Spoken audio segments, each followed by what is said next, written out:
Salut les bien-aimés, vous êtes toujours dans le ministère La Vie en Christ. Aujourd'hui, nous apprenons les noms de Dieu avec promesse. Les noms de Dieu avec promesse. Mais avant tout, si vous êtes pour la première fois sur la chaîne, n'hésitez pas de vous abonner et de cliquer la cloche de notification afin d'être toujours au parfum de tout ce qui passera ici pour l'épanouissement de votre vie chrétienne. Eh bien oui, pourquoi les noms de Dieu sont liés à des promesses? C'est évidemment parce que Dieu s'est révélé de manière différente aux patriarches de la Bible. Et je crois bien que nous devrons apprendre à appeler Dieu par son nom selon le sujet en question. Mais bien aimé, lorsqu'une personne a besoin de la paix dans une affaire, elle ne doit pas prier comme si elle avait besoin de guérison. C'est ainsi que les enfants d'Israël ont appris à s'adresser à leur Père, Dieu. Ils l'ont appelé par son nom selon leur situation et Dieu a accordé leur demande. Moïse a demandé à Dieu « Quel est ton nom ?»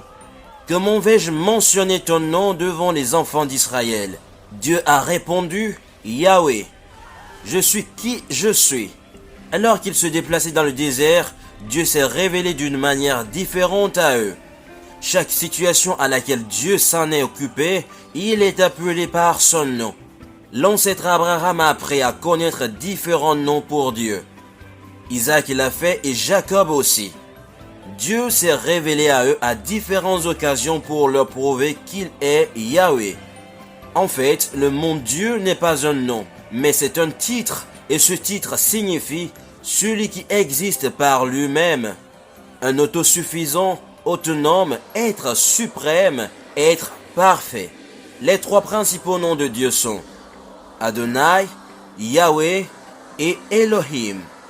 Adonai signifie le Seigneur propriétaire, maître, possesseur. Yahweh signifie celui qui est, existant par lui-même.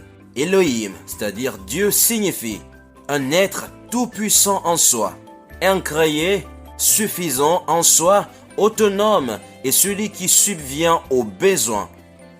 Voici donc 14 autres noms qui contiennent beaucoup de promesses pour le peuple de Dieu dans la prière.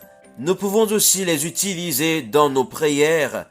Premièrement, dans Genèse 14, le verset 18, nous trouverons El Elyon, Dieu très haut.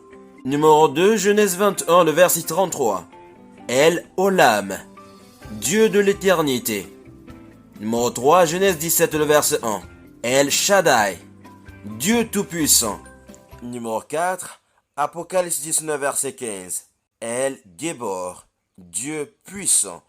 Numéro 5, Genèse 16, le verset 13, El Roi, Dieu qui voit. Numéro 6, Genèse 22, le verset 13 au verset 14, nous trouverons là Yahweh Jireh, l'Éternel qui pourvoit. Numéro 7, Exode 15, le verset 26, Yahvé Rapha, l'Éternel qui guérit.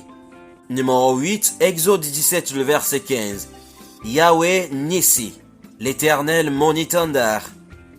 Numéro 9, Exode 31, le verset 13, Yahvé Mkadesh, l'Éternel me sanctifie. Numéro 10, Juge le chapitre 6, le verset 24, Yahvé Shalom, l'Éternel ma paix. Numéro 11, Psaume 23, le verset 1er, Yahvé Roi, l'Éternel mon berger. Numéro 12, Ésaïe 54, le verset 5, Yahvé Zabaoth, l'Éternel des armées. Numéro 13, Jérémie 23, le verset 6, Yahvé Tsikenu, l'Éternel ma justice.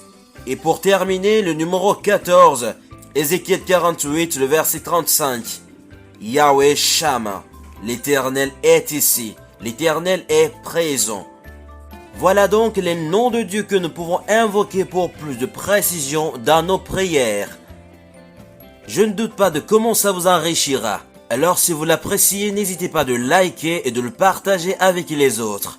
Merci d'avoir regardé la vidéo, à la prochaine fois. Shalom.